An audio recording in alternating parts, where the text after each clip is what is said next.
হুম, এখন আমি যাচ্ছি বাস স্টপেজে। কারণ বাস স্টপেজ থেকে এ জায়গার আইবিকে ব্যাংকটা অনেক কাছে। আর আইবিকে ব্যাংকে যাওয়ার একমাত্র কারণ হচ্ছে আমার গত সপ্তাহের আগের সপ্তাহে আমার কার্ডটা হারায় গেছে স্টেশনে। পরে আমার চলাফেরায় খুবই কষ্ট হচ্ছে। আমি একটা ট্রান্সপোর্ট কার্ড নিয়েছিলাম। ট্রান্সপোর্ট কার্ডে মানে বারবার টাকা ভরতে হয়। এর জন্য আমি ভাবছি না, বেশি সময় না নিয়ে এখন একটু যেহেতু সময় আছে আইবিকে ব্যাংকে যে কার্ডটা ইস্যু করে ফেলি, কারণ কি কার্ডটা খুবই খুবই জরুরি দক্ষিণ কোরিয়াতে। আপনার ক্যাশের থেকে কার্ড বেশি ইউজ হয় তো, তাই আপনার কার্ড সব জায়গায় লাগে। আর কার্ড ছাড়া আপনি চলতে পারবেন। আশেপাশের বাড়িগুলো কি সুন্দর আর কত বড় বড়। তবে বাংলাদেশের ৫ তলা আর এই জায়গার ১০ তলা মনে হয় সমান, কারণ কি এই জায়গার সিঁড়িগুলো ৬টা ৭টা করে। আর বাংলাদেশের সিঁড়ি তো আমরা জানি উঁচু উঁচু উঁচা উঁচা, পাশাপাশি ভালোই। আমাদের দেশের বিল্ডিং এর সাথে এটা তুলনা করলে বাংলাদেশের ১৬ তলা ২০ তলা বিল্ডিং আর এই জায়গার ৩০ তলা বিল্ডিং সমান। তবে দেখা যাক। তবে দক্ষিণ কোরিয়া অনেক পরিষ্কার পরিচ্ছন্ন, পাশাপাশি খুবই ভালো লাগে সব দিক থেকে। আপনার চলাফেরায় কোনো সমস্যা হয় না, এই আর কি।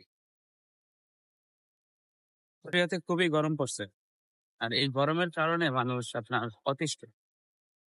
ও, খুবই গরম। আমার বাস স্টপেজ পিছনে, ওই পাশেরটা দিয়ে দাও। তখন হচ্ছে আমি তো এই রুটে যাব, ওই এই রুটেই আইবিকে ব্যাংকটা আছে। আর আমি বুঝতে পারছি বাস আমার দেখা দিতে এই পাশ থেকে। আর কোরিয়ার বাসগুলিও ভাই মানুষ না থাকলেও না সচরাচর চলছে, যে ভাই আসেন ভাই আসেন, এটা চলার কোনো প্রয়োজন পড়ে না। বাস যে ড্রাইভিং করে সেই কিন্তু আবার আপনার টাকা তোলে তো হাত দিয়ে না, যাদের ক্যাশ থাকে না তারা ক্যাশ দেয়। আর ম্যাক্সিমাম সবাই কার্ড পেমেন্ট করে। কার্ডে পাঞ্চ করলেই হয়ে যায়। ওই পাশে যেতে হবে, ওই পাশে দেয় দেখি। ওই পাশে চলে যায়, অনেক বাস আছে। আমি গাড়ি সাবধানে পারো। কিন্তু বাসার সামনে রাস্তাঘাট দেখলেই মন একদম শান্তি হয়ে যায়। বাস আসুক, বাস আসার আগ পর্যন্ত আমি এক জায়গায় দাঁড়াই। বাস আসতে 17 মিনিট, 17 নম্বর বাস, 4 মিনিট লাগবে। হুম, ওই তো বাস চলে আসছে। এ জায়গায় মনে হয় থামবে না, আমাদের এগিয়ে যেতে হবে। তবে যাই। আমার সামনে একজন কোরিয়ান আছে, কোরিয়ান আগে উঠবে, তারপর আমি উঠবো। এখন বাসে ওঠার পরে সামনে যে বোর্ডটা দেখছেন এখানে পাঞ্চ করবেন। আর যেহেতু বাস খালি একেবারে পিছে চলে যাচ্ছে, পিছনে যেয়ে বসবে একেবারে। বাহ, কি সুন্দর লাগছে, একেবারে একটা সুন্দর ভিউ।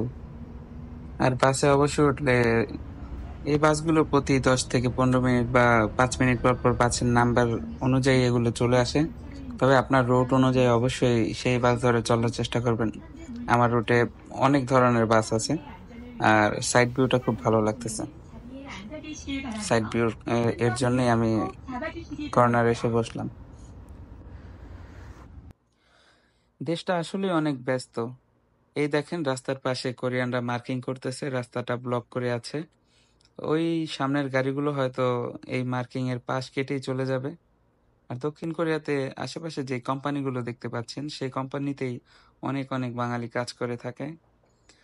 হয়তো আগামী ইস্যুতেও এইসব কোম্পানিতে বাংলাদেশি চলে আসবে অনেক। সবাই ভালো থাকবেন, সুস্থ থাকবেন এবং দোয়া করবেন আমার জন্য। আল্লাহ হাফেজ।